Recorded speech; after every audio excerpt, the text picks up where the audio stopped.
ቅዱስ ይሆናል። እንግዲህ ያው ኪራ በጣም እየጠጣ እንዲሁም እየሰከረ ይመጣ ነበረ።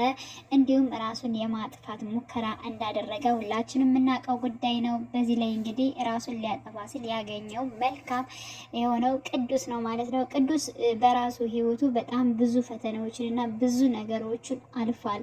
ከኪራም የባሰ ነገሮችን አሳልፏል።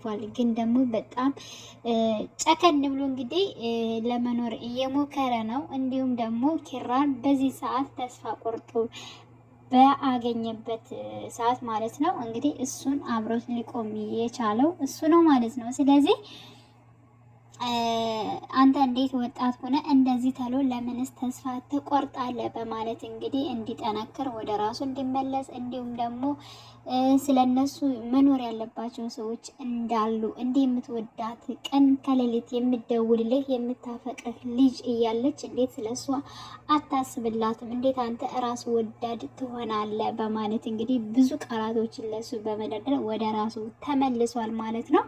እንግዲህ ቅዱስ ስለ ኪራ ስለ ምን ላይ እንዳለና ሀሳቡ እንዴት እንደሆነ ያለውን ነገር ለጽናትም ለናሆሚም እንዲሁም ለምሩ ማለት ነው ከነ ናሆሚ ቤት ሄዶ በማስረዳት ሁላቸውም ተናግሯቸዋል ማለት ነው።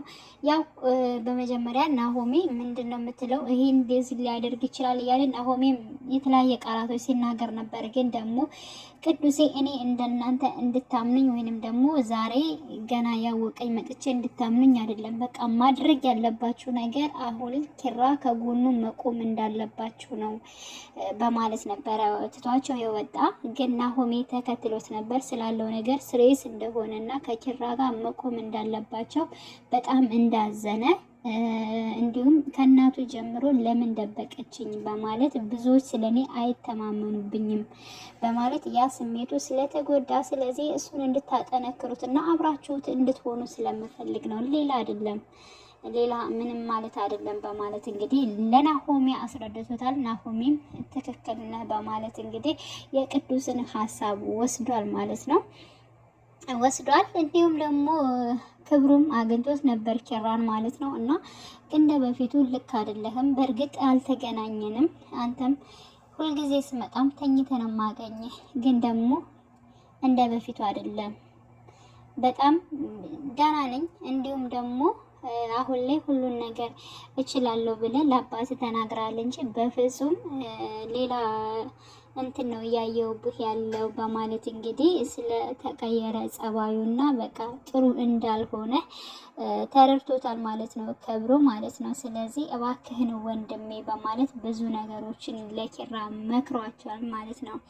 እና ኪራም አሁን ላይ ወደ ራሱ ተመልሷል ማለት ነው። የሚወዳትን የሚያፈቅራትን ጽናትንም ይቅርታ ጠይቋታል። እሷን ለማስደሰት ከሷ ጋር ደስ ያለ ህይወትም ለመኖር ዝግጁ ሆኗል። ጀምሮም አይተነዋል ማለት ነው። ይሄ ነው የሁሉም ሀሳብ በዚህ ነው። ሀዘኑም ምንም ይብቃችሁና አሁን እስኪ እንደ ድሮ ፍቅራችሁ ተመለሱ፣ ይበቃችኋል የሚሉ ብዙ ሀሳብ የሚሰጡ ስላሉ ማለት ነው።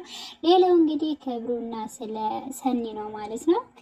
ክብሩ ሰኒ እጅግ በጣም እንግዲህ ክብሩም እግር አብስቷል ሰኒ ቤት ማለት ነው። እያስታመማት ነው፣ እየሄደ ነው፣ እየመጣ ነው ማለት ነው። ግን ደግሞ የፉክክር ቤት ሳይዘጋ ያድራል እንደሚባለው በጣም ይፎካከራሉ ማለት ነው። በተለይ ሰኒ ማንንም ይሁን ማንንም እህቷ ከደረሰባት አንጻር የእህቷን ነገር ከደረሰበት አንጻር እሷን ፍቅረኛ ጓደኛ የመያዝ ፍላጎት የላትም ማለት ነው። የሰው ልጅ ነገ ተሰባሪ ነው ይተወኛል ምናምን በማለት ነገሮችን ልትጋፈጥ አልቻለችም ማለት ነው። በዚህ ጸባዩ እንግዲህ ሁሉን ነገር እየተረዳው ክብሩም እውነቱን እየነገራት ይገኛል ማለት ነው። አንቺ ከእውነት ትሸሻለሽ፣ በቃ የሆነ ነገር ታስቢያለሽ፣ መጀመር ፈልገሽ ትተይዋለሽ። እኔ በጣም ካንቺ ጋር እልህ ይዞኛል፣ ምክንያቱም ያልተኖረ ልጅነት ካንቺ ጋር አለ በማለት ብዙ ቃላቶችን ሲደረድርላት አይተናል ማለት ነው። እና ስሬስ ወሬ ሲያወራትና ነገሮችን እንትን ሲል በቃ ወሬ ቀይስ ምናምን ነው የምትለው ማለት ነውና ያው በጣም ብዙ ነገሮች እያላት ይገኛል። እሱም ትክክል ነው። ስለዚህ ሰኒም መፈካከሯን ትታ እርግጠኛ ነኝ በፍቅሩ ጠብ ትላለች ብዬ አስባለሁ። እንዲሁም ደግሞ ሰኒና ምሩም ወደ ሰኒና ጽይና ማለት ነው ጽናትና ምሩ ወደ ሰኒ ቤት አምርተው ነበረ ይጠይቋት ነበረ። ስለዚህ እንዴት ነሽ ደህና ነሽ ምናምን ብለው ሲጠይቋት ደህና ነኝ አንቺ ምሰሪልኝን ምግብ እኮ እሱን እየወሰድኩኝ አሁን ደህና እየሆንኩ ነው በማለት እንግዲህ ሰኒ ትመልሳለች። ማንም ይወስድልሽ ራሱ ክብሩ ነው ተነስቶ ሰርቶ ላንቺ የሚያመጣልሽ በማለት ትነግረሳለች። ይሄ ተጫወተብኝ በማለት በጣም ብዙ ነገሮች የተናገረች ነበረ። ኮሰረት የሚለውም እንግዲህ ሰኒ ኮሰረት ማለት ነው። የብዶች አለቃ ወደ ኮሰረት ተቀይሯል ማለት ነው። ስለዚህ ኮሰረት እያለች ስታወራ ስለምን ኮሰረት ነው የምታወሪው ምናምን በማለት በባለፈው ከአንቺ ጋር ምግብ አንቺ የሰራሽውን እኔ ነኝ የሰራሁት በማለት ለክብሩ መናገር ነው። ከዛ በኋላ ምን ጨመርሽበት ሲለኝ ኮሰረት አልኩትኝ። ያንን ይዘዋን ኮሰረት እያለ በጣም እንትን እያለኝ ነው በማለት እንግዲህ ትነግራቸዋለች ማለት ነው። እና ጽናትም ምሩም እንግዲህ ሳቃቸውን ቀጥለዋል። እሱም እንደዚህ ነበር የሳቀብኝ ያው አንበሳ ሲያረጅ የዝንብ መጫወቻ ይሆናል ነው።